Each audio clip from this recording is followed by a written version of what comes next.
here today with Alan Dean Foster. Hi, how are you doing?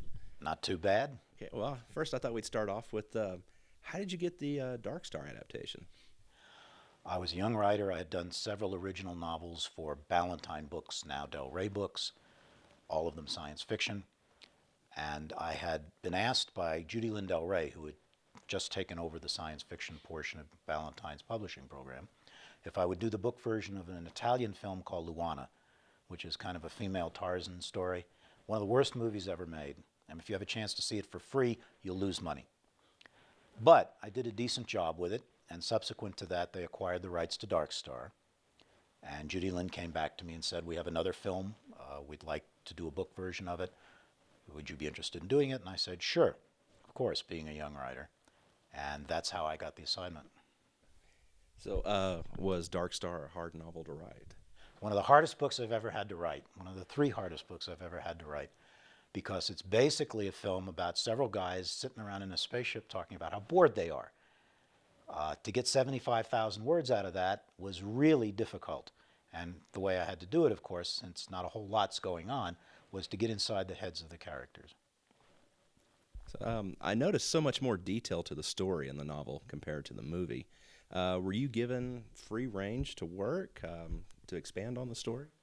Yeah, they pretty much left me alone. A sensible publisher and or film company, that's what they'll do. They'll leave the writer alone to do the expansion in the way they see fit. And I had to add that detail, otherwise you end up with a 20-page book. Or you might just as well transcribe the screenplay into prose form and you end up with a 60-page book. So in order to get a proper novel, you have to add a great deal. Certain films are easier to do that with than others. Dark Star was a particularly difficult challenge because there isn't a whole lot going on as far as action. It's a long way from Transformers, let's put it that way. In your book, you went into more detail about Commander Powell's death. Was his death more your creation or a tragic event that never made it to the film? No, I think pretty much everything that you see in the film was what they shot. When you're doing a film of that scale on that kind of non-existent budget, you don't have the luxury of shooting 20 or 30 additional things like you do today, for example, for a DVD extended edition. Back then, and particularly with something like Dark Star, which was essentially a student project, all the money, such as it was, is up there on the screen. So with the death of Commander Powell and a lot of other things, I pretty much had to invent that because it didn't exist either in filmed or script form. So, what were your thoughts of the beach ball alien when you were writing the book? In some ways, the beach ball alien was the hardest thing for me to deal with because it was so obviously a beach ball. And I'm sitting there as I'm writing the book and after I'd seen the film, and I'm thinking, what on earth can I do with this thing that looks just like a beach ball? And I'm trying to think of how I can rationalize this scientifically because I'm very proud of the science in my books. And I finally just threw up my hands mentally and said, it is a beach ball. It looks like a beach ball. Just call it the beach ball and rely on your reader to fill in the blanks. And it worked pretty well, actually. Did you ever think about expanding more on the beach ball alien later on? You mean there being a resident colony in Malibu or Yeah. something like that? The problem with expanding on the beach ball alien would have been that you would have gone into parody. And parody and satire are two different things. Dark Star is satire. Parody tends to flow over into comedy and you end up doing slapstick and you kill the tension, you kill the dramatic tension. So I had vague thoughts of it in the back of my head.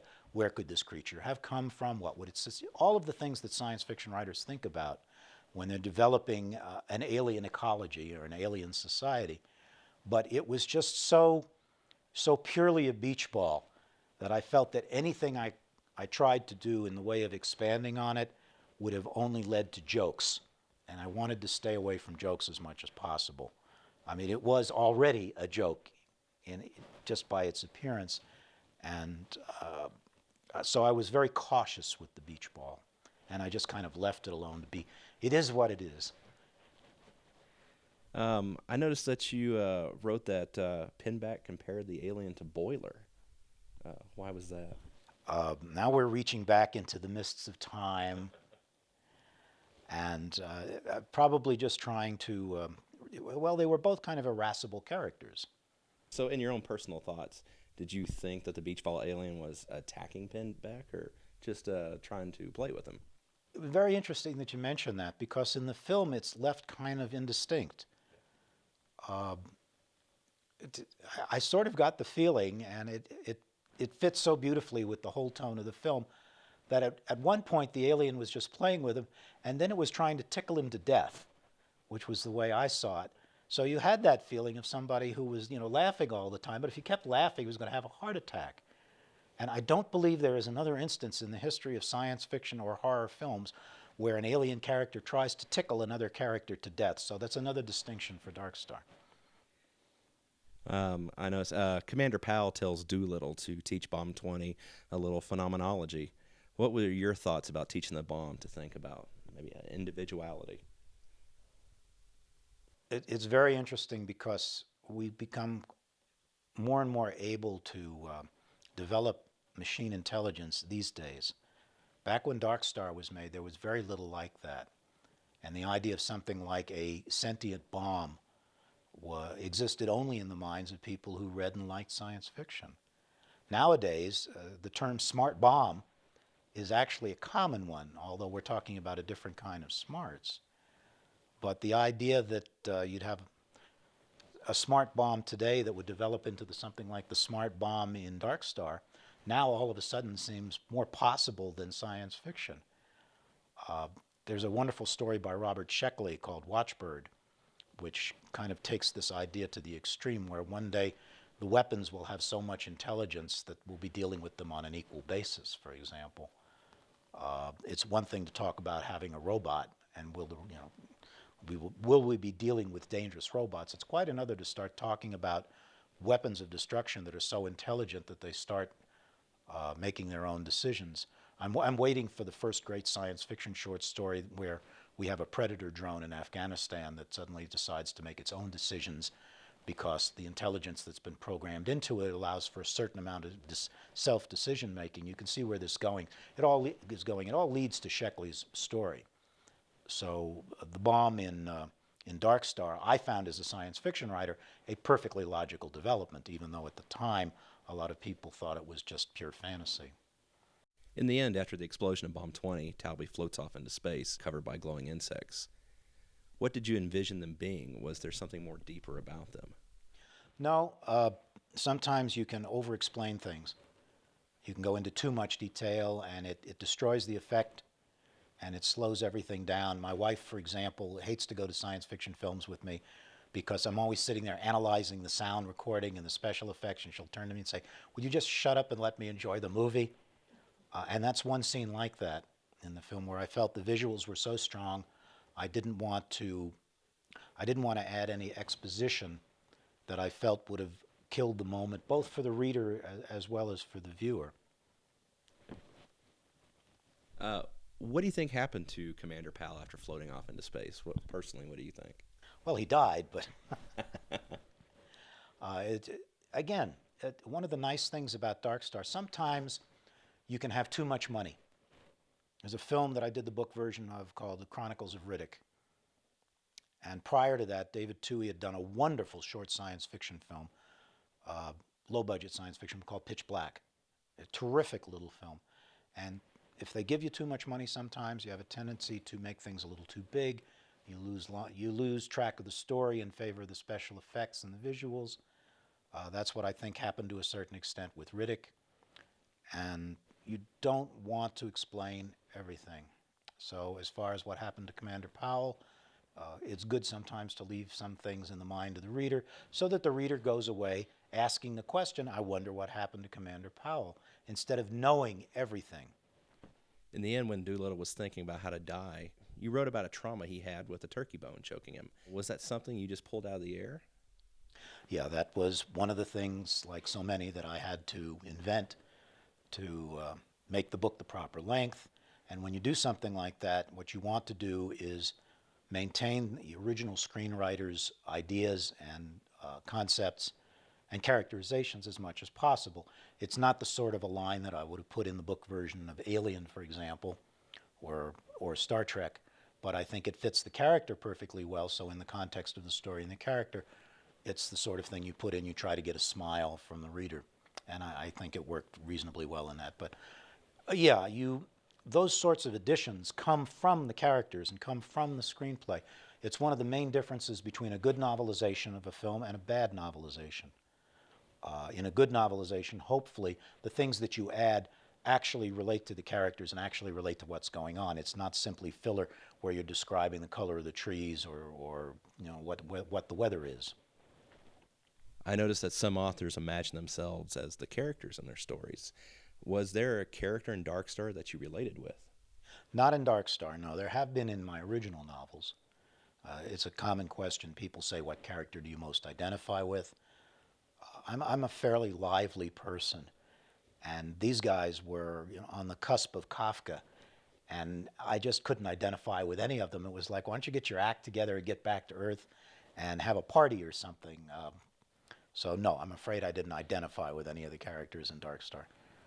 Did you ever imagine Dark Star having such a following after all these years? No. Again, nobody did. You never plan for these things when you're making a film. You just hope that somebody goes and sees it and that you make your money back. Again, with Dark Star, I don't think money was really a concern in the back of Carpenter and O'Bannon's minds. I think, and I know in at least John's case, that the main reason he wanted to get a commercial release of the film was so that he would have a credit and could join the Directors Guild. I'm sure every filmmaker hopes they're going to become rich and famous off their film. But whether you're making something like Avatar, which Cameron has said he hoped would be a commercial success more than anything else, or Paranormal Activity, where you're just trying to get the film in the can before your creditors come and run you off to sell your blood to pay them back, everybody hopes their film is going to be a big success, but nobody expects it. I know Lucas didn't with Star Wars. He just hoped the film would be at least a modest success so he could make more of them. And because it's the film he wanted to make. It's the same thing, I think, with any art, whether you're painting a picture or writing a song or composing a symphony or writing a book. Everybody has dreams in the back of their head of becoming, rich and recognized and famous. Otherwise, you wouldn't do it. But nobody plans for it. It's a good question you could ask J.K. Rowling. Did you think, your books, did you think Harry Potter was going to make you the richest woman in Britain? I think the answer you'd get would be no, yeah. Speaking about John Carpenter, Dan O'Bannon, did you work close with them while writing Dark Star? No, it's a very lonely process writing a novelization. Normally, the film people are so busy because the film is usually still in production, or at least post-production, while the book version is being written, that they don't have time for what really is an ancillary write.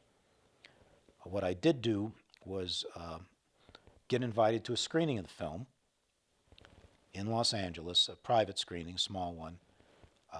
John was there. If Dan was there, I didn't see him. And afterwards, John and I went over to the Hamburger Hamlet across from Grauman's Chinese Theater. It's about midnight at this time, and we each ordered, I believe, a chocolate shake. And I talked about how I wanted to become a writer, and he talked about how he wanted to become a director. And everybody has a beginning sometime, but I remember complimenting him on the film and how amazed I was that he could put something together like that on a non-existent budget as a student film, because I had been required to make a student film myself in order to graduate from the film department at UCLA, and I knew what was involved. And the idea that you could make something that was not only viewable but actually potentially commercial was just mind-boggling to me. The only time I was able, unfortunately, to spend any time with Dan was during a science fiction convention in, I think, Pasadena. Dan was one of the guests, I was one of the guests, and my wife and Dan and I and Sherry Flanagan, who did Trots and Bonnie for people who remember that from National Lampoon, all had lunch together. Dan was more than usually voluble at the time, and I believe he spent most of the time talking to Sherry, which was understandable if you know Sherry Flanagan. And my wife and I just kind of sat there and listened, but he was full of energy. I remember how full of energy he was. I didn't know about his physical situation, of course, or how much it had manifested itself or not at that time. But we talked a lot about, we were talking more about Alien at the time, actually, than Dark Star. So unfortunately, I didn't ask the sort of questions that you would want to ask in retrospect. And that's why projects like what you're doing now are so valuable, because it's important to get these things down, not only for our generation, but for generations that come after. If you live long enough, you become history. What makes you the novelization king? I don't know. I actually, I think I do know a little bit anyway. I got started doing them very early. Luana came out, if I recall correctly, in 1973. And then Del Rey just kept feeding the projects to me. After Dark Star came the Star Trek logs, the book versions of the animated Star Trek series, which turned into a 10-book project. And at that point, you acquire your reputation in life for being able to do certain things by actually doing them. Basically, at heart, I'm still a 14-year-old kid who's sitting in the back of the movie theater with his friends, loudly criticizing the special effects. I'm still a fan, in other words, and I approach every novelization project as a fan before I do even as a writer. I get to make, essentially, in a novelization, my own director's cut. I get to add the things that we discussed about. I get to expand upon the story. I get to do my version of the movie. Very rarely do the film people themselves actually interfere in any way with the novelization process. It does happen occasionally, usually to the detriment of the project. But most of the time, they leave you alone as the writer to do the best book you can. And that's what I try to do. I have a great deal of respect for whatever I'm doing. I try to fix the scientific errors when I can. I try to maintain the original screenwriter's thrust and characterization. I regard every novelization as a collaboration, and I'm very respectful of the original source material. If the original source material is bad, which it has been on occasion, then I try to fix it as best I can while still not denigrating what I'm doing, bearing in mind that this is somebody's baby and that I'm being asked to babysit, essentially. How'd you become interested in science fiction? My father read science fiction. He wasn't a great reader, but he had some of it around. And my uncle, who was a well-known producer in Hollywood, Howie Horowitz, who did Batman and 77 Sunset Strip, among other things on television, he was a huge science fiction fan. His dream was always to do science fiction. And he and I would talk about science fiction occasionally. This was all going on when I was very young. The first science fiction book I ever read was a book called The Spaceship Under the Apple Tree, which is a fairly famous children's science fiction book. That was in the 5th grade. The second science fiction book I ever picked up was A.E. Van Vogt's The World of Nalé, which is not a book for a 10-year-old. And I immediately swore off science fiction from that point on. When I was in school, high school, junior high, I read mostly the classics. And I didn't rediscover science fiction until my junior year in high school, really, at which point I started devouring everything I could lay my hands on. You talked about your uncle with Batman. Any funny stories you want to share about that? Do you want me to tell the Julie Newmar story? Yeah. All right. Batman was not really science fiction. It's pure fantasy. It's comic book fantasy, and but there are, it's a little incestuous there, the genre relationship. And I was very shy. I was very much a bookworm. Bookworm is a term for pre-nerd, essentially, is what you'd want to say. And I'm very sorry now because there was a different guest villain every week on Batman, and I could have met some very interesting people in Los Angeles. But just to give you an example of a very pure Hollywood story and a Batman story as well, the routine in my uncle's house where I lived while I was attending UCLA my junior year was that everyone would sleep late, and then we would get up and watch the LA Rams football team and order lunch in.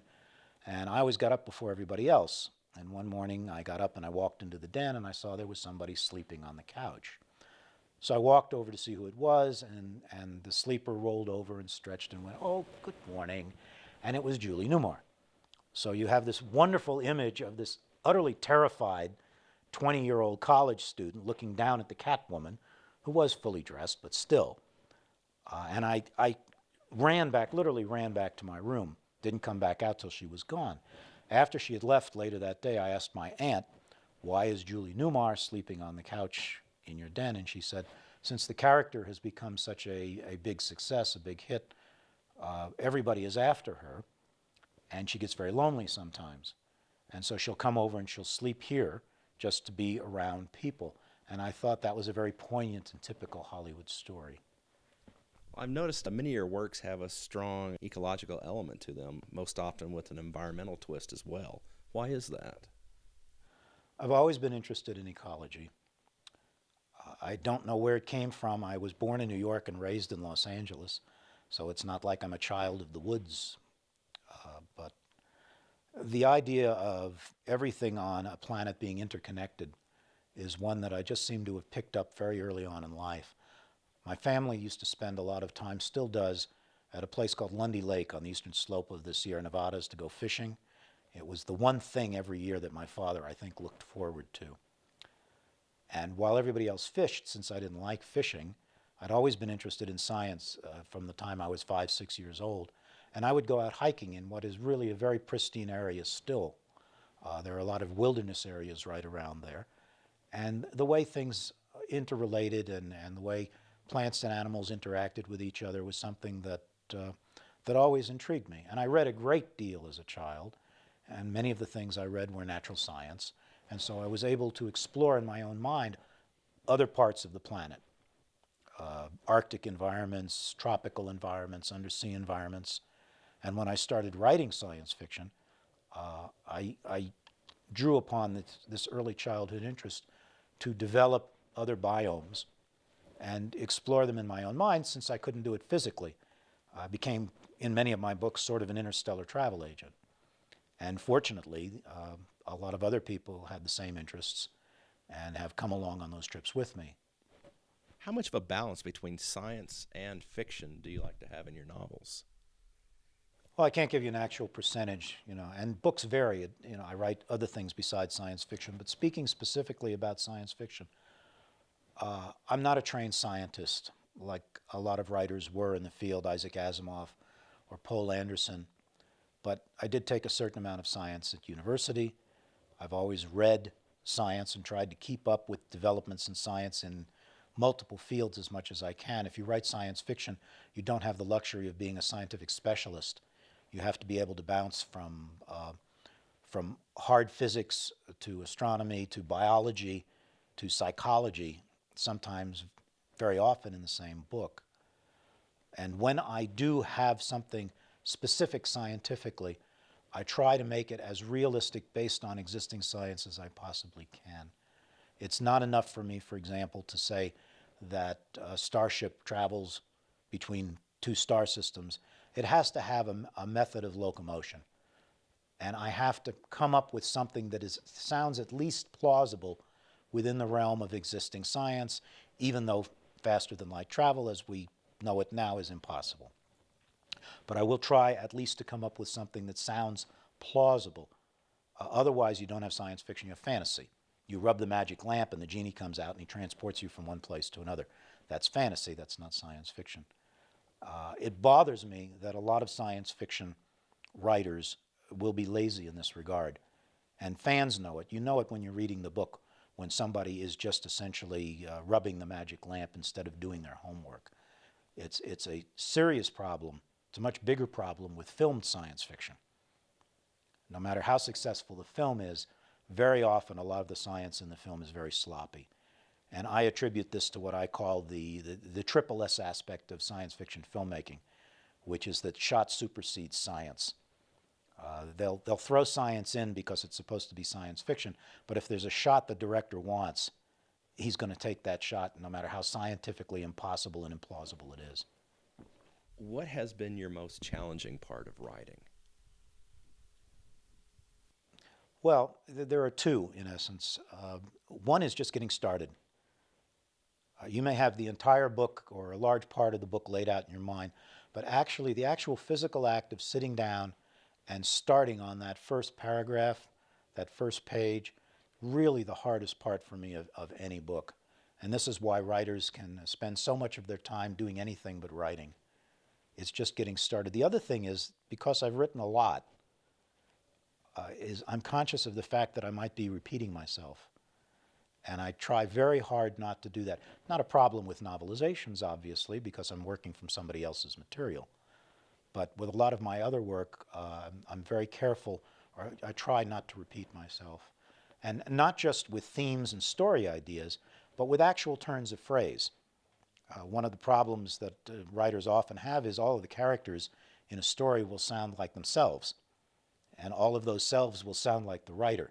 It's like an artist who's constantly doing portraits of other people, and they all end up looking like the artist because he's looking in the mirror while he's sketching the characters.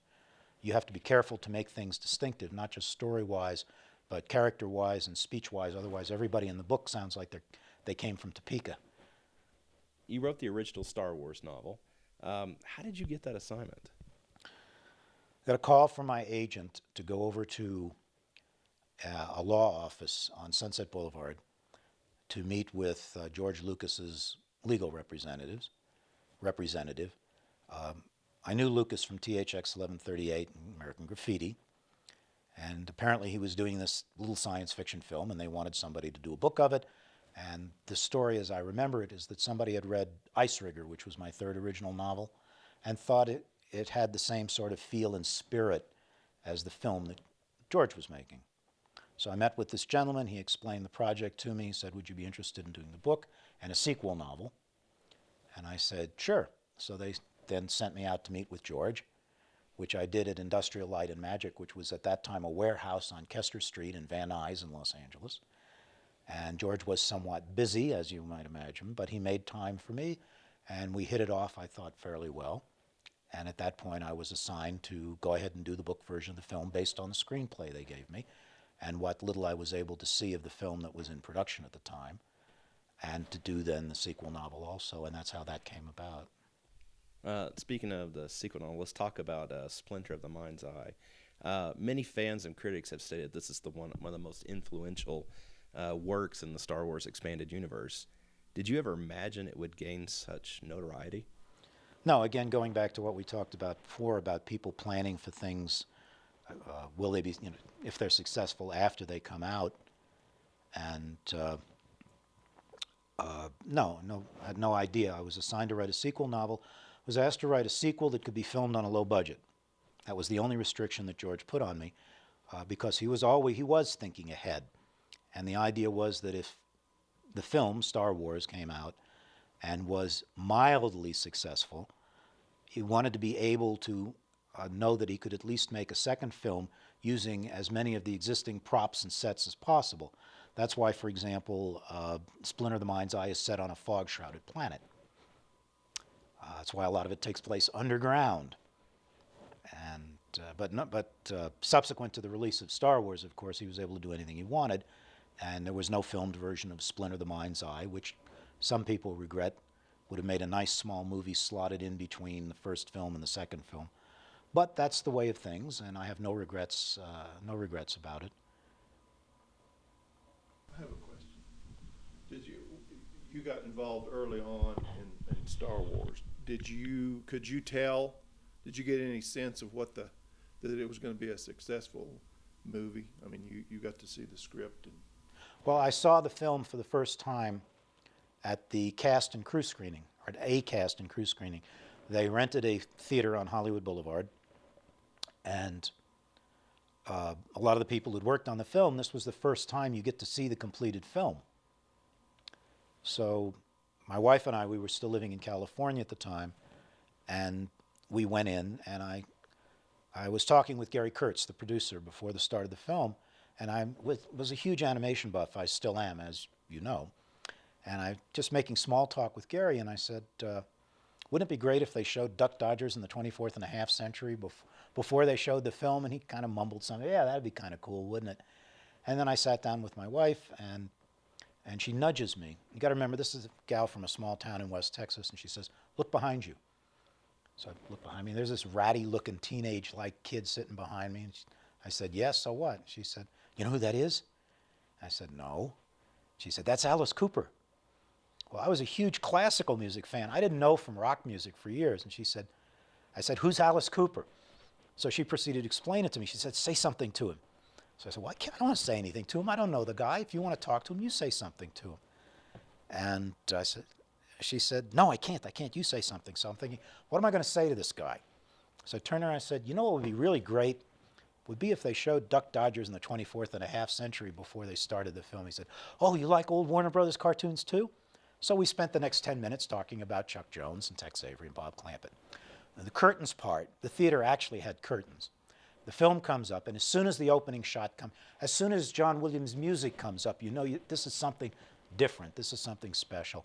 And then that first great sequence comes up with the Star Destroyer flying over and the whole bit. At that point, I knew this was going to be, unless the rest of it is a total disaster, this is going to be a great success.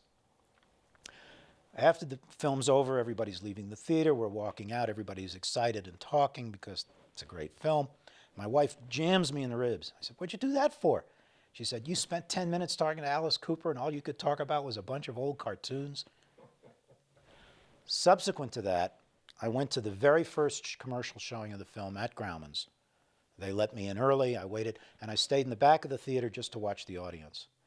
And as soon as the first shot comes up, people are standing up in the theater and clapping and cheering. Because these are science fiction fans who haven't had a decent science fiction film since 2001: A Space Odyssey.